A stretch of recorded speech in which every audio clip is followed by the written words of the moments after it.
proclamer le règne de Jésus en ce matin. Nous voulons déclarer que Jésus règne au siècle des siècles. Pendant que l'humanité est troublée, pendant que les nations divaguent, nous voulons présenter Jésus-Christ à ce monde. Et nous voulons dire au monde aujourd'hui que Jésus est la solution. Nous voulons dire au monde d'aujourd'hui que Jésus est la réponse.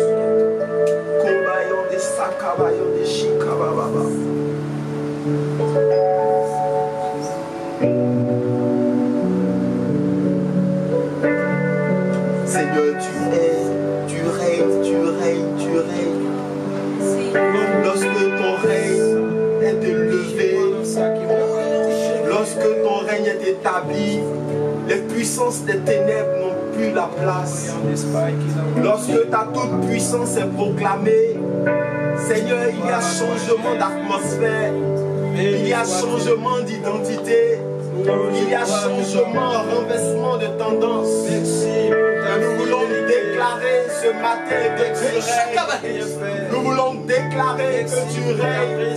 Nous voulons brandir le sang de l'agneau.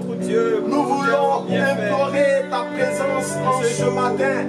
Nous voulons brandir ton sang, Jésus. Ta fidélité. Tu règnes, oui, tu règnes. Tu règnes, oh, tu règnes. Oui, tu règnes, Seigneur, tu règnes. Toute la gloire, ce que tu es, merci notre Dieu. Honneur et gloire te soient rendues. Merci Seigneur. Tu règnes à jamais. Tu règnes à jamais. Nous t'adorons.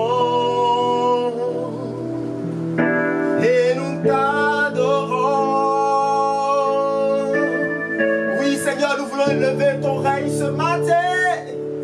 Nous voulons proclamer que tu es ressuscité. La Bible déclare que tu as vaincu la mort. Le troisième jour, tu es sorti du tombeau et tu tiens la clé du séjour des morts.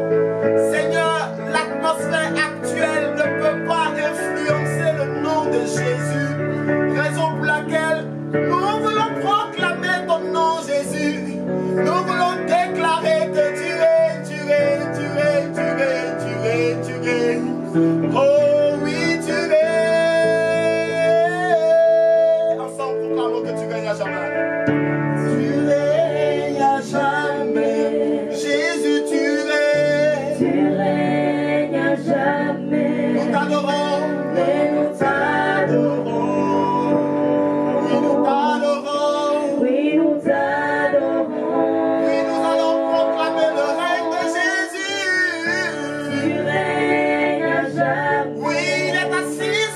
De lever, il fait du ciel de droit de la terre sur marche-pied. Nous adorons, oui, nous l'adorons, oui, nous adorons. Oui, tu vis à jamais, oui, Jésus vit au siècle des siècles, tu vis à jamais. Oh, nous t'adorons, et nous t'adorons.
Nous voulons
Le Dieu véritable, qui nous a montré le véritable, car il est le Dieu véritable.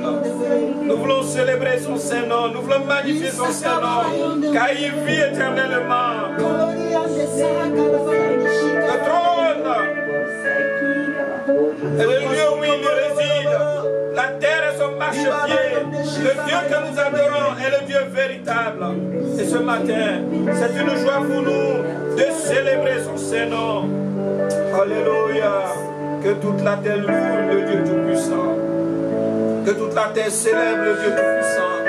Que toute la terre magnifie le Dieu Tout-Puissant. Que toute la terre exalte le Dieu Tout-Puissant. Que toute la terre ovationne le Dieu Tout-Puissant. Car il y règne à jamais. Notre Dieu règne à jamais. Notre Dieu vit à jamais. Il mérite notre adoration. Il mérite notre louange. Il mérite notre adoration. Merci. Merci Jésus. Merci pour ton amour.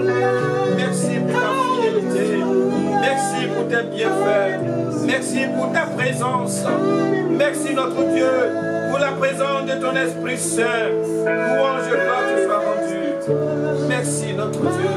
Honneur et gloire te soit rendue. Chers frères et sœurs de Philadelphie, nous voulons vous saluer dans le précieux nom de notre Seigneur Jésus-Christ. C'est une joie pour nous de nous retrouver ici afin de pouvoir partager la parole de Dieu avec vous.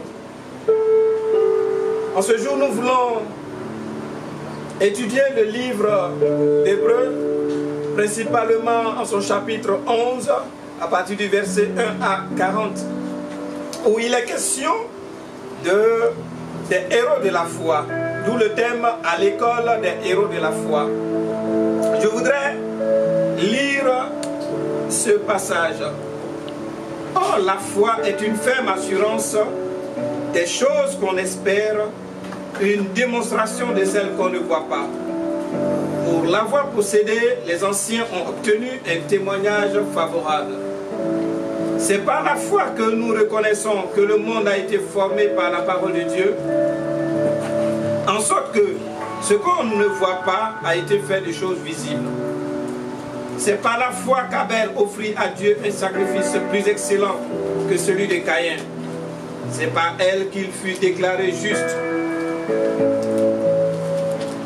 Dieu approuvant ses offrandes, et c'est par elle qu'il parle encore, quoique mort. C'est par la foi qu'Enoch fut enlevé, pour qu'il ne vit point la mort, et qu'il ne parut plus parce que Dieu l'avait enlevé. Car avant son enlèvement, il avait reçu le témoignage qu'il était agréable à Dieu. Or, sans la foi, il est impossible de lui être agréable, car il faut que celui qui s'approche de Dieu croit que Dieu existe et qu'il est le rémunérateur de ceux qui le cherchent. C'est par la foi que Noé, divinement averti des choses qu'on ne voyait pas encore et saisi d'une crainte respectueuse, construisit une arche pour sauver sa famille. C'est par elle qu'il sauva sa famille. C'est par elle qu'il condamna le monde et devint héritier. C'est par la foi qu'Abraham, lors de sa vocation, obéit et partit pour un lieu qu'il devait recevoir en héritage et qu'il partit sans savoir où il allait.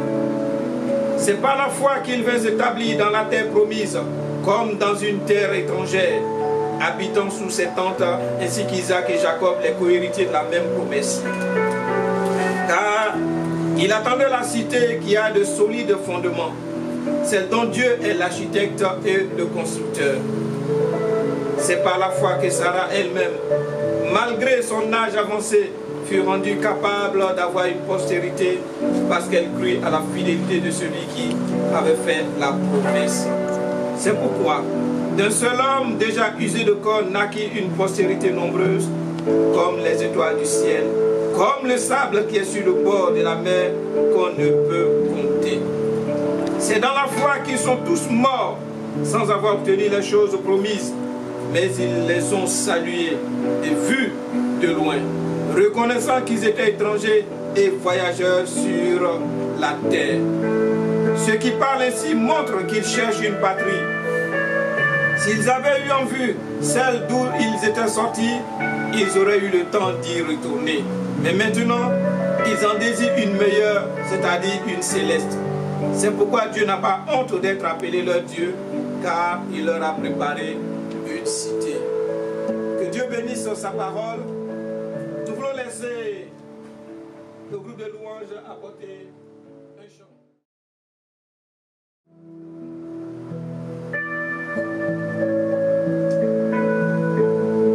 Nous t'adorons et nous t'aimons parce que tu es glorieux, Seigneur. Que ton règne s'établisse en ce lieu, que ton règne s'établisse maintenant.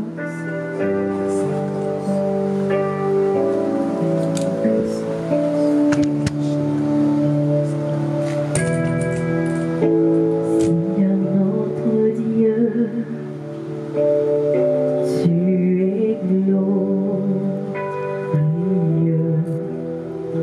Nous t'adorons et nous t'aimons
ton règne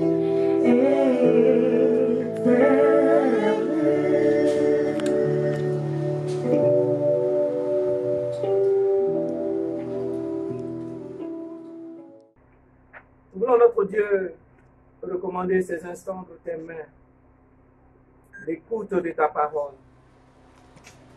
Nous savons que sans toi, nous ne pouvons absolument rien faire. C'est pourquoi nous demandons ton secours.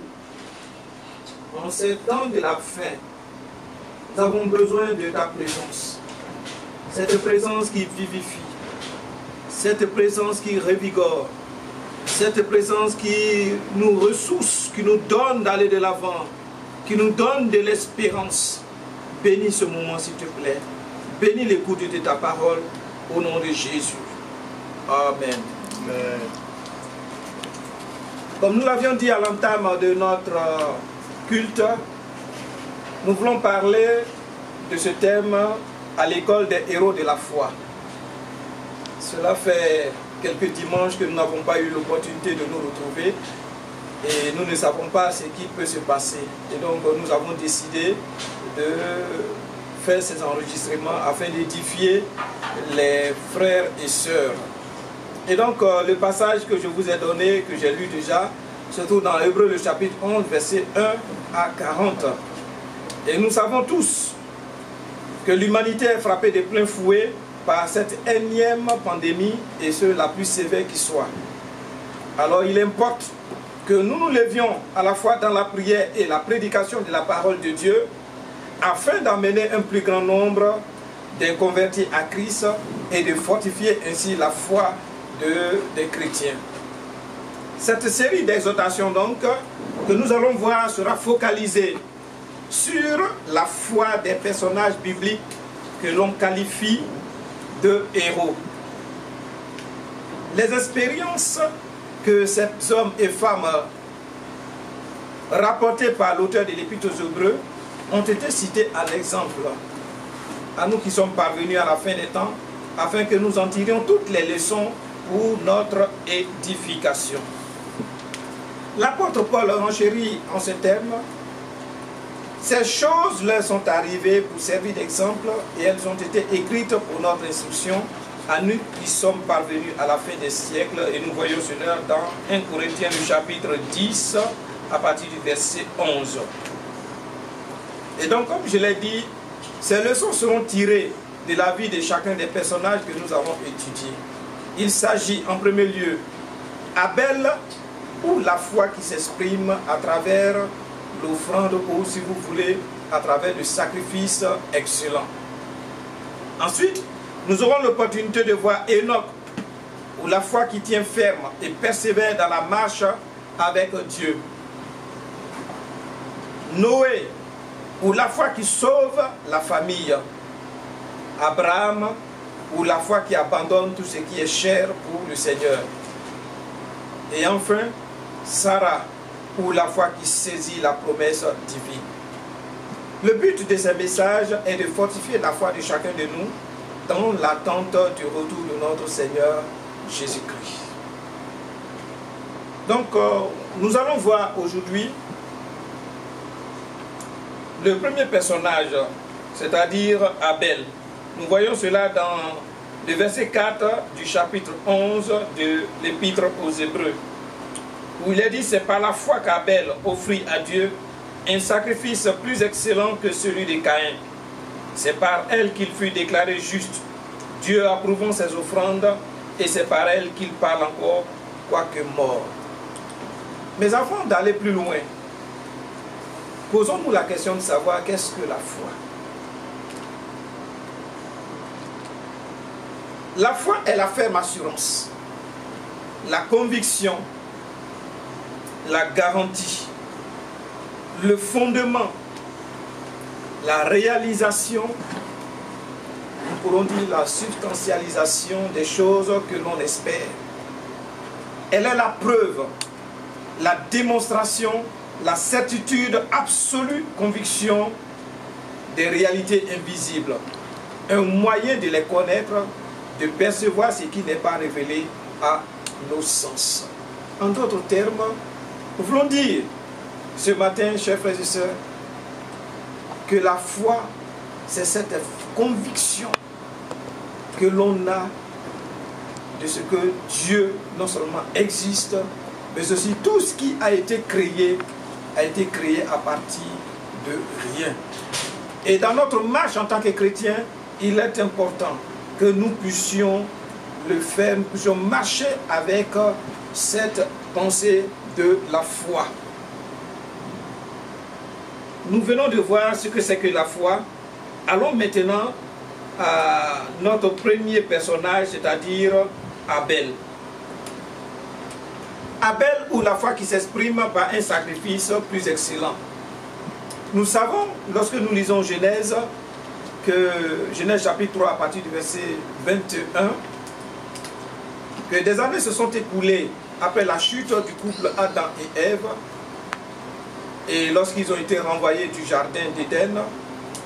Mais n'oublions pas que l'histoire nous dit que Dieu va sacrifier un animal et revêtir Adam et Ève de la peau de cet animal. En d'autres termes, Dieu pourvoit aux vêtements de ses premières créatures. Et l'acte posé par Dieu va être enseigné à Adam et Ève en ce qui concerne l'adoration qu'ils doivent apporter. Et nous voulons comprendre que Dieu, dans son amour, ayant donné cette instruction au couple Adam et Ève, ceux-ci ont pu perpétrer, ont pu enseigner cette leçon à leurs descendants. Nous voyons ici ces deux. Dieu leur fait la grâce d'avoir d'abord Caïn l'aîné, ensuite Abel le cadet. Caïn étant laboureur, Abel berger. La Bible nous dit que quelque temps après, les deux décidèrent de pouvoir adorer Dieu, apporter un sacrifice, une offrande à Dieu. Et la Bible nous dit que Caïn apporta à Dieu l'offrande du fruit de la terre. Alors qu'Abel, en tant que berger, va prendre le temps de tuer un agneau et faire son sacrifice. Ce qui est intéressant, chers frères et sœurs, c'est que Dieu porta un regard favorable au sacrifice d'Abel. Mais lorsque nous lisons bien le texte, et je voudrais vraiment que vous le fassiez, c'est qu'il est dit que Dieu porta ses regards sur la personne d'Abel et sur son offrande. Il en fit de même pour Caïn. Il y a de grandes leçons qu'en tant que chrétiens, nous devons tirer de ce passage.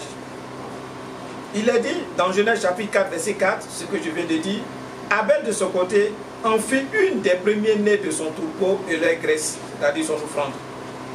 L'Éternel porta un regard favorable sur Abel et sur son offrande. En réalité, la foi qui plaît à Dieu doit être l'exact reflet de notre être intérieur, la qualité de notre sacrifice. Il a dit que Dieu porta un regard favorable sur Abel et sur son offrande. Quelles sont donc les leçons que nous pouvons tirer de la vie d'Abel? Dans cette série d'exhortations, je me ferai fort de ne pas apporter des leçons, des réponses. Dans la mesure où ces leçons sont apportées, cette série d'exhortations sont apportées en vue de permettre à chaque famille d'en discuter et de tirer toutes les leçons. Et donc, je n'apporterai pas ici des réponses, mais je poserai des questions. Quelles sont les leçons que nous pouvons tirer de la vie d'Abel?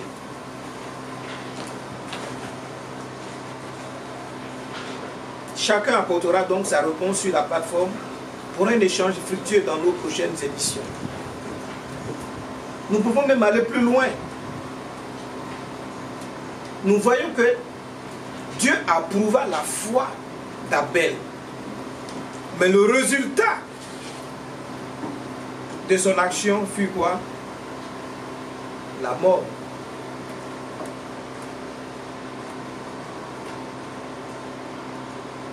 Je voudrais laisser le soin à chaque chef de famille. Je voudrais laisser le soin à chacun, chaque famille, de pouvoir en discuter et tirer toutes les leçons. Proclame ta grandeur, Seigneur notre Dieu. Seigneur notre Dieu.